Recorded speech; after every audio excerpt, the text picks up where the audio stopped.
61 से कंटिन्यू। तो सबसे पहले देखेंगे कार्यपत्र 61 वर्कशीट 61, जिसमें एक गद्यांश दे रखा है जिसे पढ़कर के प्रश्नों के उत्तर देने हैं। तो सबसे पहले रीड करेंगे इस गद्यांश को। महात्मा गांधी के पास दुनिया भर से तमाम पत्र केवल महात्मा गांधी इंडिया लिखे आते थे और वे जहां भी रहते थे वहां तक पहुंच जाते थे। आज़ादी के आंदोलन की कई अन्य दिग्गज हस्तियों के साथ भी ऐसा ही था। गांधी जी के पास देश विदेश से बड़ी संख्या में पत्र पहुंचते थे, पर पत्रों का जवाब देने के मामले में उनकी कोई होड़ नहीं। कहा जाता है जैसे उन्हें पत्र मिलता था उसी समय वो उसका जवाब भी लिख देते थे। अपने दाहिने हाथ से ही ज़्यादातर पत्रों का जवाब देते थे और जब लिखते लिखते उनका दाहिना हाथ दर्द करने लगता था तो वो बाएं हाथ से भी लिखते थे। दोनों हाथों से का यूज़ करते थे गांधी जी। तो यहाँ पर गांधी जी के बारे में एक गद्यांश दे रखा है। अब देखते हैं क्वेश्चन। महात्मा गांधी के पास पत्र किस नाम से लिखे आते थे? महात्मा गांधी इंडिया। महात्मा गांधी किस हाथ से पत्र लिखते थे? दोनों हाथ से, दाएं हाथ से भी और बाएं हाथ से भी। पत्र का जवाब देने में गांधी जी क्या विचार रखते थे? गांधी जी पत्र मिलते ही उसका तुरंत से जवाब लिखने का विचार रखते थे। यदि आपको पत्र लिखना हो तो आप किस किस को पत्र लिखना चाहेंगे? तो मैं अपने बड़े भाई को, चाचा जी को, बुआ जी को पत्र लिखना चाहूँगी। तो आप अपने किसी भी जो भी है व्यक्ति, आप जिसको भी लिखना चाह रहे हो वो आपका यहाँ पर डिस्क्रिप्शन बताना है। पढ़ने में आई समस्या को लेकर एक व्यक्तिगत पत्र अपने शिक्षक को लिखिए और उसे पोर्टफोलियो में लगाइए। तो आपको पढ़ने में क्या समस्याएं आ रही हैं वो आपको एक अपने शिक्षक को व्यक्तिगत पत्र के रूप में लिखना है। तो आप इसे लिखिए और पोर्टफोलियो में आपको लगाना है। तो आप अपने टीचर की से भी हेल्प ले सकते हैं इस विषय के लिए। तो ये डन होता है कार्यपत्र 61 वर्कशीट 61 का सॉल्यूशन। अब देखेंगे वर्कशीट 62, जिसमें अगेन एक और पैराग्राफ है जिसे रीड करना है और आपको उत्तर देने प्रश्नों के। मदनपुर गांव में एक दिन शेर आ गया। सभी लोग उसे डर कर घरों में छुप गए। एक युवक आगे आया और कहने लगा कि कब तक हम इस शेर के डर से घरों में इस तरह छिप कर रहेंगे, हमें कुछ करना होगा।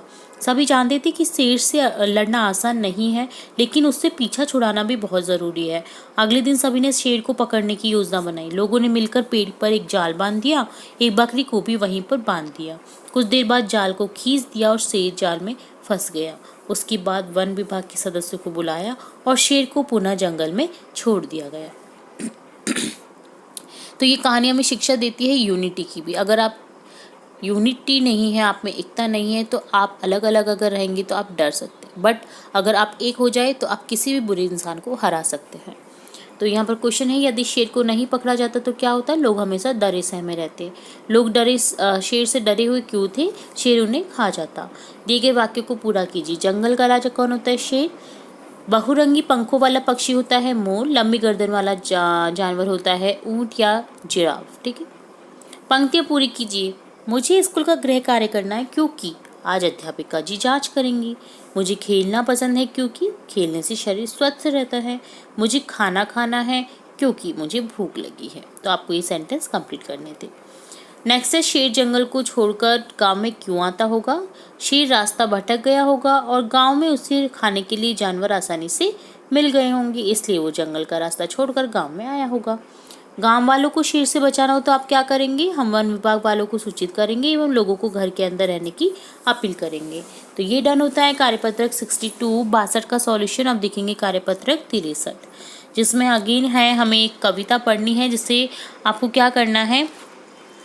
रीड करना है, अच्छे से समझना है और यहाँ पर इस तरह से आपको लिख देना है। कुछ क्वेश्चन पूछे जाएंगे जिसके आपको आंसर करना है। तो आपको ये जो कविता है इस तरह से आपको आगे बढ़ाते हुए लिखना है। जैसे यहाँ पर दे रखा है, मेरा गांव कितना प्यारा मेरा गांव, पीपल दादा जेते छाँव, भीनी भीनी हवा मचलती मेरे आंगन आती, मैदानों में बहती नावें इतराती इटलाती, चरती जावें, है ना, चरती गाय, मैदानों में चरती गाय इतराती इटलाती, रोज सुबह चिड़िया का गूंजन मीठे गीत सुनाता, बच्चों की किलकारी सुनकर मन पुलकित हो जाता, पगडंडी पर चलते चलते यहाँ नहीं थकते हैं पाँव, इतना प्यारा मेरा गांव। तो यहाँ पर गांव की विशेषताओं के बारे में एक कविता दी गई है। तो आपको क्या करना है? अब एक कविता बनानी है जो आपकी या तो गांव से रिलेट हो या शहर से रिलेट। तो यहाँ पर मैंने बनाई है शहर से रिलेट। शहर हमारा लंबी चौड़ी सड़कों वाला, कहीं कहीं पर बाग बगीचे, नहीं पेड़ है छाया वाला, छुक छुक छुक छुक गाड़ी चलती, धुआं उड़ाती कितना सारा, ऊंचे ऊंचे भवन हमारे, ऐसी पंखे कितने सारे, बड़े बड़े बाजार यहाँ पर, बच्चों का दिल मोहने वाला, सब कुछ मिलता है यहाँ पर, फिर भी सुना मन है मेरा। तो यहाँ पर इस तरह से मैंने कविता बनाई है। उम्मीद है आपको पसंद आई होगी ये कविता, जो कि शहर की सच्चाई को बयां कर रही है। तो यहाँ पर आपको गांव के बारे में भी आप कविता बना सकते थे, शहर के बारे में भी आपके ऑप्शन है। तो यहाँ पर मैंने शहर के बारे में बताया है। तो सेकंड क्वेश्चन अब देखेंगे। आओ अब एक और कविता बनाते हैं। इस कविता के नीचे दिए गए शब्दों को काम में लेना है आपको। तो यहाँ पर शब्द दिए गए हैं, उनको यूज़ में लेते हुए आपको कविता बनानी है। सारी रेत चीनी होती,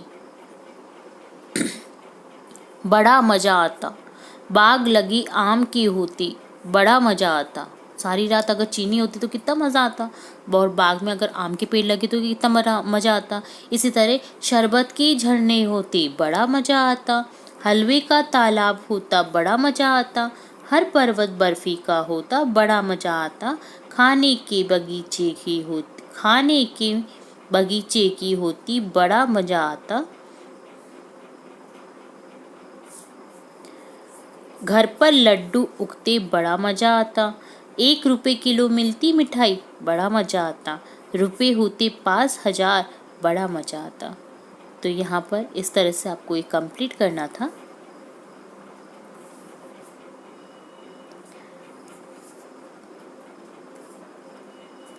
तो आप इस तरह से इन शब्दों का यूज़ करते हुए कंप्लीट। तो स्टार्ट करेंगे सबसे पहले कार्यपत्रक 64 वर्कशीट 64 के सॉल्यूशन से। यहाँ पर आपको एक विज्ञापन दे रखा है, जिसे अच्छे से आपको रीड आउट करना है, समझना है कि इसमें क्या दिया हुआ है, और इससे रिलेट कुछ क्वेश्चन पूछे जाएंगे जिसके आपको आंसर करने हैं। तो सबसे पहले इसे रीड आउट करेंगे हम। तपेदिक से अपने आप को बचाए। तपेदिक टीबी की जो बीमारी होती है उसे बोलते हैं हिंदी में तपेदिक। तपेदिक टीबी के लक्षण क्या होते हैं? 3 हफ्ते या उससे अधिक समय तक अगर खांसी हो रही है, हल्का बुखार जो शाम को बढ़ जाए, बिना ज्ञात के वजन घटना, बिना ज्ञात कारण के शरीर में कमजोरी आना, ग्रंथियों का बढ़ जाना। यह एक जानलेवा बीमारी है, पर एक अच्छी खबर है कि डार्ट्स द्वारा टीबी यानी तपेदिक पूरी तरह ठीक हो सकती है। यदि तपेदिक है तो तुरंत जांच करवाएं। सरकारी अस्पतालों और स्वास्थ्य केंद्रों में जांच मुफ्त होती है। तो ये भी आपको जानकारी होनी चाहिए कि तपेदिक की जांच मुफ्त होती है। आप अपनी तपेदिक की जांच करा सकते हैं, और डार्ट्स द्वारा जो इस बीमारी को पूरी तरह से ठीक किया जा सकता है, तो आप ठीक करा सकते हैं। तो देखिए यहाँ पर देखिए पिक्चर भी दे रखा है कि किस तरह से लंग्स में कोशिकाएं जो है वो किस तरह से इससे जो है इसकी जो लक्षण है वो आपको यहाँ पर दिखाए गए हैं कि किस तरह से इफेक्ट होती है। राष्ट्रीय तपेदिक नियंत्रण संगठन नई दिल्ली भारत द्वारा ये विज्ञापन जारी हुआ है। तो अब क्वेश्चन है, इस विज्ञापन में हमें किस रोग से सचेत रहने का संदेश दिया गया है? यह विज्ञापन हमें तपेदिक रोग से सचेत रहने का संदेश दे रहा है। किसी भी व्यक्ति को तपेदिक यानी टीबी हो जाने पर उसमें कौन कौन से लक्षण दिखाई देने लगते हैं? 3 हफ्ते या उससे अधिक समय तक खांसी आना, हल्का बुखार आना, बिना कारण वजन घटना, शरीर में कमजोरी आना और ग्रंथियों का बढ़ जाना। विज्ञापन में चिड़िया क्या अच्छी खबर दे रही है? अच्छी खबर ये है कि डार्ट्स द्वारा टीबी यानी तपेदिक पूरी तरह ठीक हो सकती है। तुरंत जांच करवाई, जो कि सरकारी अस्पतालों में मुफ्त होती है। यदि आपके किसी परिचित को टीबी हो जाए तो आप क्या करेंगे? उसको हम डार्ट्स की जानकारी देंगे व मुफ्त जांच के बारे में बताएंगे। तो ये डन होता है कार्यपत्रक 64 का सॉल्यूशन। इसी तरह हम आगे देखेंगे कार्यपत्रक 65 का सॉल्यूशन, जिसमें एक सूचना पट्ट पर लिखी सूचना को हमें समझना है, पढ़ना है, और इससे किस तरह से क्वेश्चन पूछे जा रहे हैं, तो इससे रिलेट जो क्वेश्चन है उनके आपको आंसर करना है। तो सबसे पहले इसे रीड आउट करेंगे। तो सूचना है, राष्ट्रीय उच्च प्राथमिक संघ विद्यालय माताजी भोपावास गोविंदगढ़ सूचना फैंसी ड्रेस प्रतियोगिता की सूचना है। ये दिनांक 1/11/2023 को जारी हुआ है। आपके विद्यालय की ओर से 13 नवंबर 2023 को फैंसी ड्रेस प्रतियोगिता का आयोजन किया जा रहा है। इस प्रतियोगिता में 6 वर्ष से 15 वर्ष के बच्चे भाग ले सकते हैं। इस प्रतियोगिता में हिस्सा लेने वाले विद्यार्थी अपने कक्षा अध्यापक के पास अपना नाम लिखवाएं। कविता शर्मा, अध्यक्षा सांस्कृतिक कार्यक्रम की। तो फैंसी ड्रेस का आयोजन कब होगा? 13 नवंबर 2023 को होगा। इस प्रतियोगिता में किस आयु के छात्र छात्रा भाग ले सकते हैं? 6 वर्ष से 15 वर्ष तक के बच्चे। विद्यार्थियों को अपना नाम किसके पास लिखवाना है? कक्षा अध्यापक के पास। अपने विद्यालय के समारोह में भाग लेने के लिए आप क्या करते हैं? तो ये आपको खुद से आंसर देना है कि हमें अपने कक्षा अध्यापक या कक्षा नायक को अपना नाम लिखवाते हैं एवं तैयारी करते हैं उससे संबंधित। विद्यालय की समारोह व्यवस्था में आप क्या क्या करना पसंद करेंगे? सजावट में सहयोग करेंगे, सांस्कृतिक कार्यक्रम की तैयारी करेंगे। तो अगर आप सहयोग करेंगे टीचर्स का, तो जो आपके विद्यालय का फंक्शन है वो बहुत ही अच्छा होगा। तो आपको जरूर से हेल्प करनी चाहिए अपने टीचर्स की विद्यालय को आगे बढ़ाने के लिए। तो ये डन होता है कार्यपत्रक 65 का सॉल्यूशन, 65 का सॉल्यूशन। अब देखेंगे आकलन पत्रक 11 का सॉल्यूशन। इससे पहले कि सभी आकलन पत्रक के सॉल्यूशन हमने देख लिए हैं, तो अगर आपने किसी कारणवश कोई भी वीडियो मिस कर दिया तो आप हमारी चैनल की प्लेलिस्ट से चेकआउट कर सकते हैं।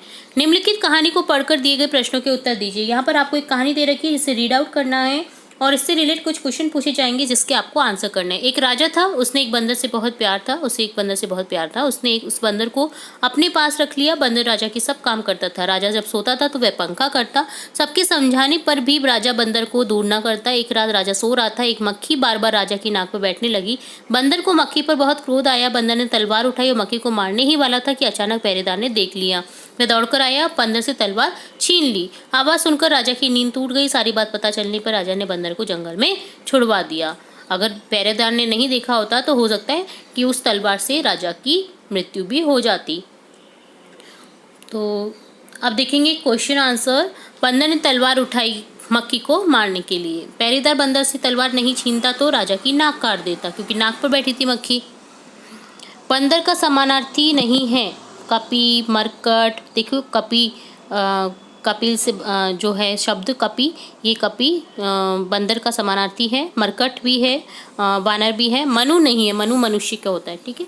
बंदर राजा के क्या क्या काम करता था? बंदर राजा के सारे काम करता था। राजा के सोने पर उसे पंखा भी करता था। दिए गए वाक्यों को पूरा कीजिए। गंदगी पर मक्खियाँ बैठती हैं।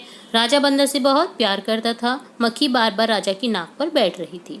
इस कहानी पर आप 3 प्रश्न बनाकर लिखिए। राजा को किससे प्यार था? मक्खी बार बार कहाँ बैठ रही थी? और बंदर ने मक्खी को मारने के लिए क्या किया? विद्यालय में सूचना पट का उपयोग होता है। तो विद्यालय की सूचना प्रसारित करने के लिए, चित्र बनाने के लिए, कक्षा कार्य करने के लिए, सभी कार्य के लिए। तो विद्यालय की सूचना प्रसारित करने के लिए। इससे पहले हमने देखा सूचना पट पर किस तरह से जानकारी दी गई थी फैंसी ड्रेस प्रतियोगिता की। तो इसी तरह से एक सूचना पट पर आपको जानकारी दी जाती है जो भी आगामी प्रोग्राम होने वाले होते हैं विद्यालय में उसकी।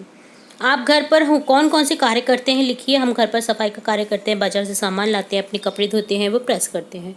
यदि आपके किसी परिचित को टीबी हो जाए तो आप क्या करेंगे? तो टीबी से संबंधित आपने एक विज्ञापन देखा था इसी वीडियो में, वर्कशीट में। तो अगर हमारे किसी भी परिचित को टीबी हो जाता है तो हम डार्ट्स के बारे में उसे बताएंगे और सरकारी अस्पताल में मुफ्त जांच कराने को कहेंगे, जो कि मुफ्त होती है। समास विग्रह कीजिए। आपको समास को विग्रह करना है, समास को अलग करना है। राधा कृष्ण, तो ये है द्वंद्व समास। राधा और कृष्ण हो जाएगा जिसका। द्वंद्व समास की विशेषता होती है जिसमें योजक चिन्ह लगा रहता है, ठीक है। तिराहा, 3 राहों का समूह। द्विगु समास, द्विगु समास की विशेषता होती है कि उसके किसी भी शब्द में आगे आपको गिनती यानी काउंटिंग जो है आपकी वो देखने को मिलेगी। जैसे चौराया, तिराया, इसी तरह से चतुर्भुज, है ना। वर्कशीट 66 से। तो वर्कशीट 66 का सॉल्यूशन यहाँ पर देखेंगे जिसमें है निम्नलिखित वाक्य अर्थ नहीं दे पा रहे हैं, इनको इस प्रकार लिखिए कि वे अर्थ दे पाएँ। तो यहाँ पर आपको उल्टे सीधे वर्ड्स शब्दों को देकर के वाक्य बताए गए हैं जिससे आपको करेक्ट करना है। जैसे कार माँ से गई बाजार, तो यहाँ हो जाएगा माँ कार से बाजार गई, पूर्ण विराम। इसी तरह से आगे हो जाएगा पिताजी आज देर से आएंगे, पूर्ण विराम। दादी जी ने राजा रानी की कहानी सुनाई, पूर्ण विराम। अच्छी सेहत के लिए खेलना भी जरूरी है, पूर्ण विराम। गांधी जी भारत के राष्ट्रपिता हैं, पूर्ण विराम। रचना के आधार पर वाक्य के उचित भेद में निशान लगाएं। सागर एक अच्छा लड़का है, यह है सरल वाक्य, जो कि एक ही वाक्य रहता है, उसमें कोई योजक चिन्ह नहीं लगा रहता, कोई दूसरा सेंटेंस नहीं होता है, वो होता है सरल वाक्य। पापा देर से आए इसलिए हम घूमने नहीं गए, ये है संयुक्त वाक्य जहाँ पर योजक चिन्ह का यूज होता है, जैसे इसलिए, और, या, अथवा। तो इस टाइप के जो सेंटेंस होते हैं वो होते हैं संयुक्त वाक्य। तुम यहाँ आओ और मुझे साथ लेकर जाओ। यहाँ पर भी देखिए कंजक्शन लगा हुआ है और का, जो कि डिपेंड कर रहा है। देखिए वो आएगा तभी तुम्हें साथ लेकर जाएगा, डिपेंडेंसी है यहाँ पर, इसलिए ये संयुक्त वाक्य है। तो यहाँ पर ऑप्शन थर्ड करेक्ट हो जाएगा। मैं जैसे ही स्टेशन पर पहुंचा वैसे ही रेलगाड़ी चली गई। स्टेशन पर पहुंचने से और रेलगाड़ी के चले जाने से कोई रिलेट नहीं कर रहा है।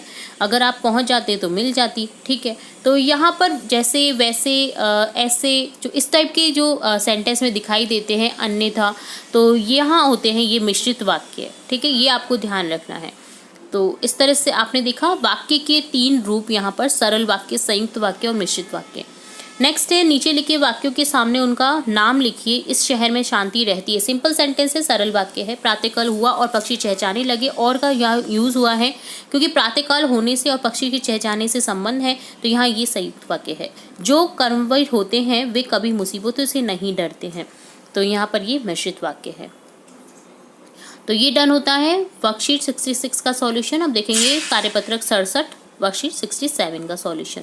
यहाँ पर है, उन राज्यों के नाम लिखकर रंग भरिए जिनकी लाख के सामान का निर्माण होता है, जिनमें लाख के सामान का निर्माण होता है, लाख जहाँ मिलता है। जैसे गुजरात में लाख की चूड़ियाँ बनाई जाती है, राजस्थान में बनाई जाती हैं, ठीक है। तो उत्तर प्रदेश के हिस्से में बनाई जाती हैं। तो यहाँ पर आपको तीनों ही जो राज्य हैं बना देने हैं, इस तरह से छायांकित कर देना है। कर्नाटक में भी मिलता है लाख का सामान, तो कर्नाटक को भी इस तरह से आपको छायांकित कर देना है। राज्यों के नाम राजधानी सहित लिखिए। जैसे कर्नाटक की राजधानी होगी बेंगलुरु, उत्तर प्रदेश की लखनऊ, गुजरात की गांधीनगर और राजस्थान की जयपुर। तो सिंपली यहाँ पर 4 स्टेट में लाख के सामान मिलेंगे आपको, तो आपको बता देना था। तो ये होता है कार्यपत्रक 67 वर्कशीट 67 का सॉल्यूशन। अब देखेंगे वर्कशीट 68, जिसमें है हम पंछी उन्मुक्त गगन के। हमने ये चैप्टर पढ़ा है। अगर आपने हमारी चैप्टर की सीरीज़ नहीं देखी है तो आप हमारे चैनल की प्लेलिस्ट से चेकआउट कर सकते हैं। मैंने वहाँ पर कोशिश की है सभी चैप्टर्स को अच्छे से समझाने की, सारांश, कठिन शब्दार्थ, स्टार्टिंग से लेकर एंड तक सभी क्वेश्चन के आंसर्स देखे हैं। तो एक बार जरूर से देखिए हमारे चैप्टर्स जो हमने अपलोड किए हैं। तो यहाँ क्वेश्चन है, हम पंछी उन्मुक्त गगन की कविता के लेखक शिव मंगल सिंह सुमन हैं। उनके बारे में टेबल में कुछ आंकड़े दिए गए हैं, जैसे नाम, जन्म स्थान आदि। आप दिए गए सभी तथ्य के आधार पर इसे वाक्य के रूप में लिखने का प्रयास करेंगे। तो यहाँ पर शिव मंगल सिंह सुमन का जन्म 5 अगस्त 1915 को हुआ था, ये दिया हुआ है। जन्म दे रखा है कौन सी जिले में हुआ था, उन्नाव जिला उत्तर प्रदेश में। मृत्यु हुई थी उन्हें 2002 में, उम्र 27 वर्ष थी, उज्जैन मध्य प्रदेश भारत में। कार्य क्षेत्र था उनका कवि, शिक्षाविद, राष्ट्रीयता भारतीय थे वो। और अन्य रचनाएं उनकी हैं मिट्टी की बारात, हिल्लोल, जीवन के गान। उल्लेखनीय में उनको सम्मान मिला था साहित्य अकादमी पुरस्कार 1974 में, पद्म भूषण मिला था 1999 में, 1974 में उन्हें मिला था पद्मश्री। तो पद्मश्री और पद्म भूषण दोनों ही मिले हुए हैं इन्हें। तो ये थे शिव मंगल सिंह सुमन का संक्षिप्त विवरण उनका। तो यहाँ पर आपको देखिए लिखने का वाक्य के रूप में लिखना है इन्हें। जैसे उनका जन्म भारत में उत्तर प्रदेश राज्य की जिला उन्नाव जिला जगरपुर में हुआ था। ये एक महान कवि और शिक्षाविद थे। इनकी कविता हम पंछी उन्मुक्त गगन के अलावा इनकी अन्य रचना मिट्टी की बारात, हिल्लोल, जीवन के गान आदि हैं। इनको 1974 में साहित्य अकादमी पुरस्कार से नवाजा गया, 1999 में पद्म भूषण, 1974 में पद्मश्री से नवाजा गया। इस तरह से आपको सिंपली सेंटेंस में बदल देना था। आप भी अपने संस्था प्रधान का साधारण जीवन परिचय मालूम करके लिखिए। तो आपको अपने संस्था प्रधान का साधारण जीवन परिचय मालूम करके लिखना है यहाँ पर। जैसे हमारे प्रधानाध्यापक जी का नाम सुरेंद्र सिंह है, वे सिरोही जिले के रहने वाले हैं। उनका जन्म 28 जनवरी 1971 को हुआ था। वे अंग्रेजी के अच्छे विद्वान हैं। इसके अलावा उनको राजनीतिक, सामाजिक और सांस्कृतिक ज्ञान भी है। बहुत ही अच्छे प्रधानाचार्य हुए हैं सुरेंद्र सिंह जी, जिससे मैं पर्सनली भी मिली हुई हूँ। तो ये डन होता है कार्यपत्रक 68 का सॉल्यूशन। अब देखेंगे कार्यपत्रक 69 का सॉल्यूशन, जहाँ पर आपको एक पद्यांश दे रखा है जिसे समझना है और रीड करना है, और क्वेश्चन जो इससे रिलेट पूछे जाएंगे जिनके आपको आंसर करना है। तो यहाँ पर है, चीची चीची गाती चिड़िया इस डाली से उड़ डाली पर बैठा करती है उड़ उड़ कर, सबको खूब सुहाती चिड़िया आंगन आंगन चुगती दाने, नल पर आती बैठ नहाने, पंख बिगो सुख पाती चिड़िया भाता इसे न बंद कर रहना, जाना हरदम खुलकर उड़ना, मुक्ति मंत्र सिखलाती चिड़िया। चिड़िया को कभी भी पिंजरा पसंद नहीं होता है, उन्हें मुक्ति में उड़ना ही पसंद होता है। तो यहाँ पर देखिए चिड़ियाओं के विभिन्न चित्र दिखाए गए हैं। स्पैरो है, ठीक है। तो चिड़िया को कुछ करके खुशी मिलती है। कविता से उन पंक्तियों को चुनकर लिखिए जिसमें चिड़िया को कुछ खुशी मिलती है, खुशी बताती है। चींची चींची गाती चिड़िया से लेकर के पंख भिगो कर सुख पाती चिड़िया से, यहाँ पर ये पंक्तियाँ बताती हैं कि चिड़िया को कुछ करके खुशी मिलती है। चिड़िया हमें क्या सीखना, चिड़िया से हमें क्या सीख मिलती है, क्या सीखना चाहिए? चिड़िया से हमें आज़ाद रहना सीखना चाहिए।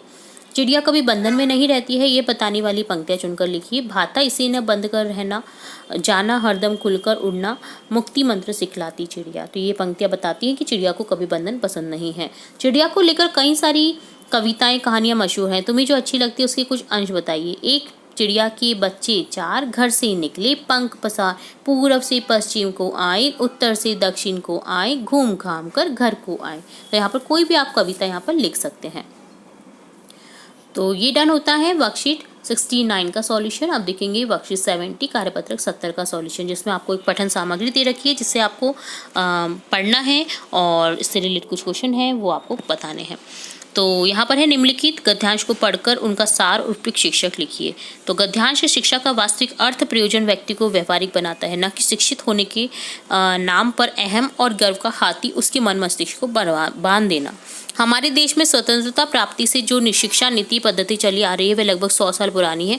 उसने एक उत्पादक का काम ही अधिक किया है। इस बात का ध्यान एकदम नहीं रखा कि इस देश की अपनी आवश्यकताएं और सीमाएं क्या हैं, इसके निवासियों को किस प्रकार की व्यवहारिक शिक्षा की आवश्यकता है। बस सुशिक्षित को नहीं, साक्षरों की बड़ी पंक्ति इस देश में खड़ी कर दी है, जो किसी दफ्तर में क्लर्क बाबू बनने के सपने ही देख सकती है। तो सिर्फ यहाँ आजकल जो शिक्षा पद्धति है वो यहाँ तक ही रह गई कि हमें जॉब करनी है, हमें नौकरी करनी है, और कोई व्यवहारिक ज्ञान नहीं मिलता है उस शिक्षा से कि हमें समाज में क्या करना है, हमारे समाज के लिए क्या करना है और हमें किस तरह से व्यवहार करना चाहिए समाज में लोगों से। तो ये शिक्षा भी हमें ज़रूर से मिलनी चाहिए हमारी पाठ्य पुस्तकों के द्वारा, बट ये नहीं मिल पाती है। तो यहाँ पर उसी से रिलेटेड बातें कही गई हैं। तो शीर्षक है यहाँ पर शिक्षा पद्धति की बात की गई है, तो यहाँ पर शीर्षक लिखूंगी मैं शिक्षा पद्धति। सार होगा शिक्षा प्राप्त करना है, शिक्षित होना का अर्थ एक सभ्य व्यवहारिक नागरिक बनना है, ना कि केवल नौकरी प्राप्त करना।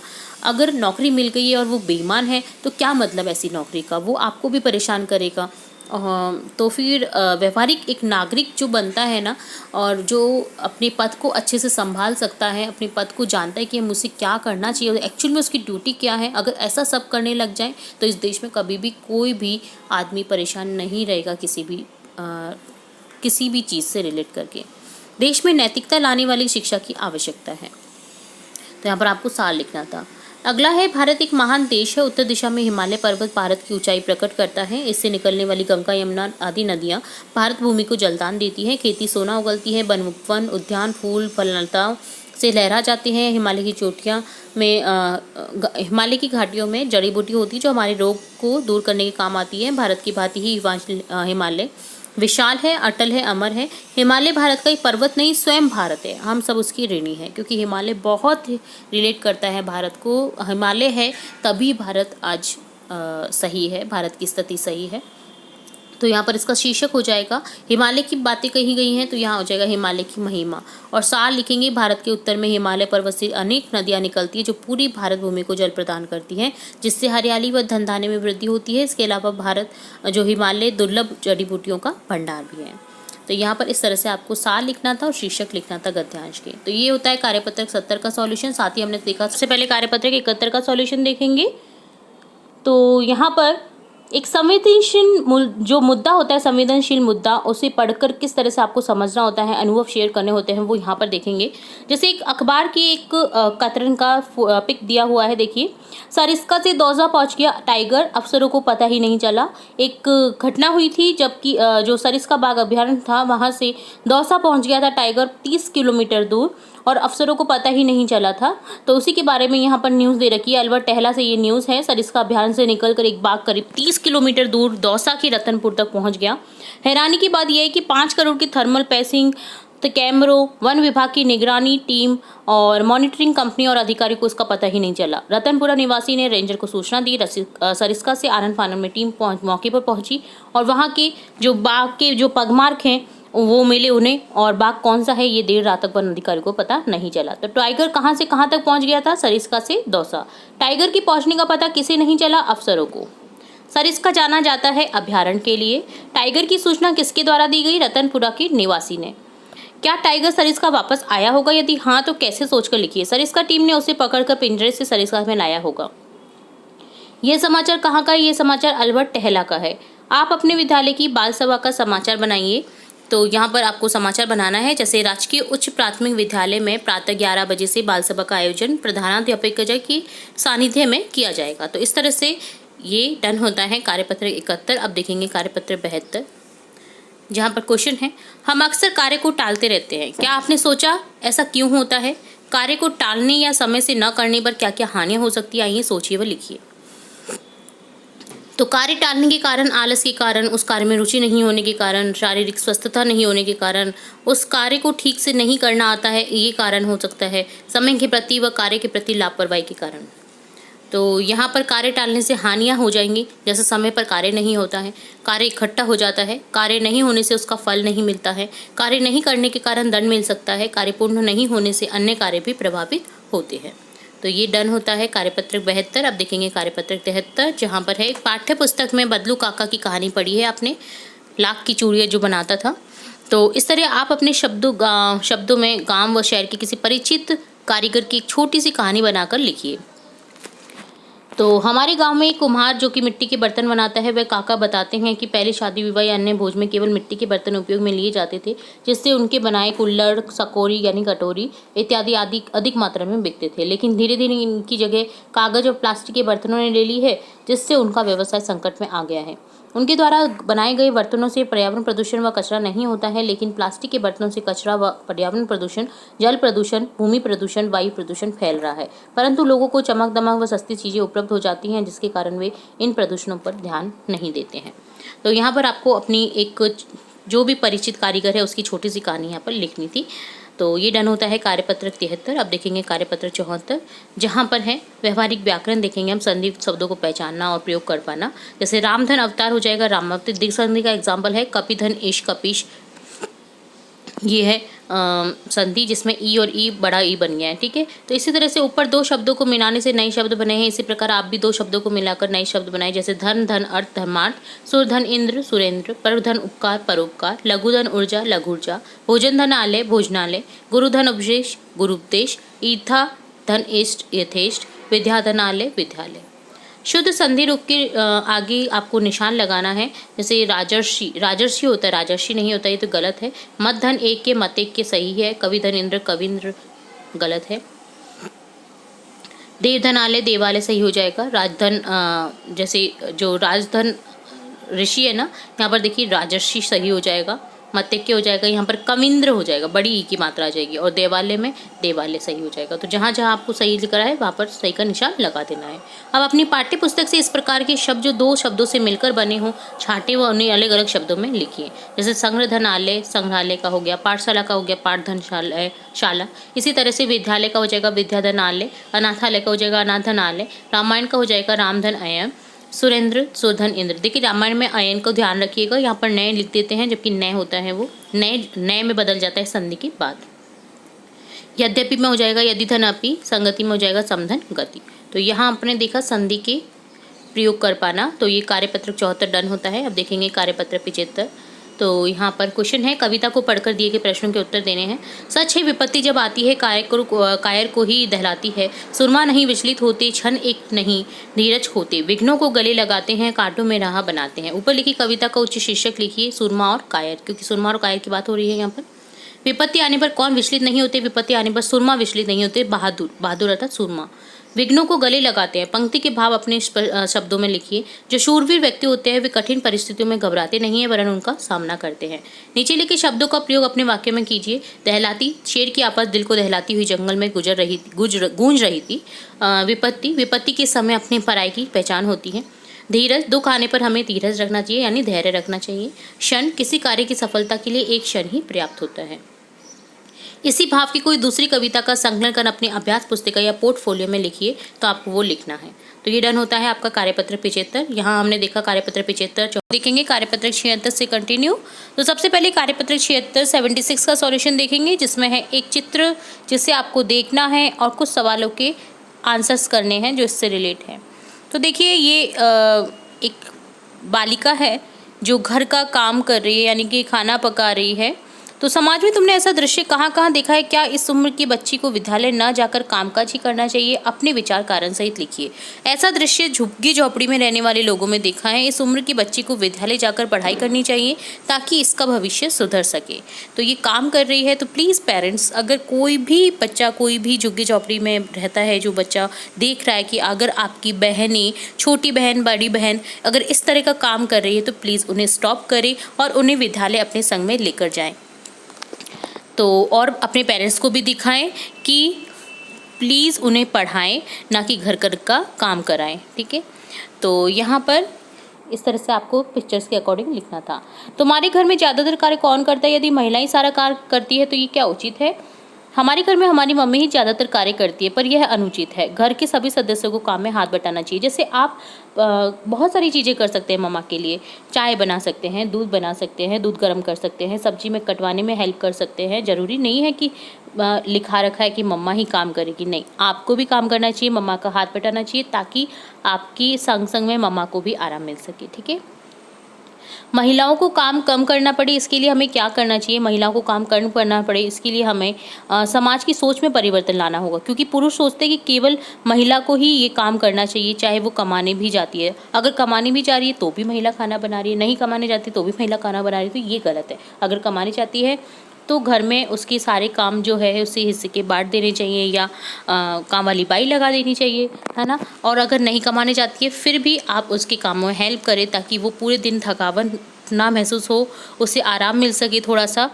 ठीक है, तो इस तरह से आपको आज से ही, अगर कोई आप में से हेल्प नहीं करता है अपनी मम्मी की या बड़ी बहन की, छोटी बहन की, तो प्लीज़ हेल्प करा करें। ठीक है, तो ये डन होता है कार्यपत्रक 76। अब देखेंगे कार्यपत्रक 77 77। नीचे दी गई आकृति में संचार के साधनों के नाम लिखें। संचार के साधन लिखने हैं जो आप देखते हैं डेली यूज़ में, जैसे टेलीविज़न, इंटरनेट, मोबाइल, रेडियो, समाचार पत्र, बेतार कथा, जिनसे आपको देश विदेश की जानकारी मिलती हैं। एक अनुच्छेद लिखिए जिसमें संचार के साधनों का प्रारंभ से लेकर वर्तमान तक सामान्य जानकारी हो। पुराने समय में जब मानव के पास कोई साधन नहीं था तो वे आग जलाकर, ढोल पीटकर या आवाज़ के द्वारा संदेश पहुंचाते थे। उसके बाद जानवरों का प्रयोग करके कबूतर द्वारा या घुड़सवार द्वारा संदेश पहुंचाने लगे। इसके बाद चिट्ठी लिखकर डाकघरों के द्वारा संदेश पहुंचाने लगे। वर्तमान में मोबाइल, टेलीविज़न, इंटरनेट, रेडियो आदि का प्रयोग संचार के लिए होने लगा है। तो ये डन होता है कार्यपत्रक 77, जिसमें पढ़ी हुई विषय वस्तु को आपको लिखना था। अब देखेंगे कार्यपत्रक 78 78 का सॉल्यूशन, जिसमें है अपने मित्र को होली की शुभकामनाएं देते हुए पत्र लिखिए। एक और पत्र आ चुका है, इससे पहले भी हमने काफ़ी सारे पत्र देख रखे हैं। हमारे चैनल पर भी हमने पत्र की वीडियोस अपलोड कर रखे हैं, ताकि आपके एग्जाम में किसी भी सब्जेक्ट से रिलेट अगर पत्र आता है तो आप डेफिनेटली कर सकते हैं। तो अगर आपने नहीं चेकआउट करा है तो आप हमारी जो प्ले लिस्ट है उसमें जाकर के चेकआउट जरूर से करें। तो यहाँ लिखेंगे स्वयं का पता, 15 सूर्य सदन, अजमेर, आसन। दिनांक लिख देंगे 15/2/2023, जिस भी डेट को ये पत्र लिखा जा रहा है। प्रिय राकेश, मैं यहाँ कुशलतापूर्वक हूँ तथा आशा करता हूँ कि तुम भी वहाँ कुशल पूर्वक होंगे। तुम्हारी पढ़ाई कैसी चल रही है? वहाँ तुम्हारे नए मित्र बन गए होंगे। मुझे तुम्हारी बहुत याद आती है मित्र। मुझे पिछली होली याद है जब हम एक साथ मिलकर होली खेले थे, किंतु तुम्हारे हॉस्टल चले जाने के कारण इस वर्ष की होली मुझे तुम्हारे बिना ही मनानी पड़ेगी। इस वर्ष की होली तुम्हें बहुत बहुत मुबारक हो। तुम अपने नए मित्रों के साथ होली का त्यौहार धूमधाम से मनाओ। एक बार पुनः होली की बहुत सारी शुभकामनाएं। तुम्हारे इंतजार में तुम्हारा मित्र रमेश। तो ये होली की शुभकामनाएं देते हुए पत्र है, इसे अभी के अभी लर्न कर लीजिए। और इसके साथ बहुत सारे जो पत्र हमने अपलोड कर रखे हमारे चैनल पर, वो भी जरूर से लर्न कर लीजिए, ताकि आपका पत्र से संबंधित क्वेश्चन गलत ना हो, क्योंकि बहुत ज़्यादा वेटेज का रहता है। कम से कम 8 नंबर का आपको मिलेगा ये एग्जाम पेपर में। तो 79 से कंटिन्यू। सबसे पहले कार्यपत्रक 79 देखेंगे, जिसमें है पठित सामग्री पर अपने विचार व्यक्त कर पाना। तो यहाँ क्वेश्चन फर्स्ट है, भगवान की डाकिए कविता की उन 4 पंक्तियों को लिखिए जो आपको पसंद है। आपने ये चैप्टर तो देखा ही होगा, अगर नहीं देखा है तो आप हमारे चैनल की प्लेलिस्ट से चेकआउट कर सकते हैं, जिसमें हमने चैप्टर के सार के साथ साथ कठिन शब्दार्थ और स्टार्टिंग से लेकर एंड तक सभी क्वेश्चन को डिफाइन किया है, समझाने की कोशिश की है। तो एक बार जरूर से चेकआउट करें आप हमारे अपलोडेड जो चैप्टर्स हैं आपके सब्जेक्ट हिंदी के। फर्स्ट क्वेश्चन है, भगवान की डाकिए आपको कविता की उन पंक्तियों को लिखना है जिसमें आपको जो पसंद है, जिनकी 4 लाइनें आपको जो पसंद है वो आपको यहाँ पर लिखनी है। जैसे मुझे पसंद है, हम तो केवल यह आंकते हैं कि एक देश की धरती दूसरे देश को सुगंध भेजती है और वह सौरभ हवा में तैरते हुए पक्षियों की पांखों पर तिरता है और एक देश का भाप दूसरे देश में पानी बनकर गिरता है।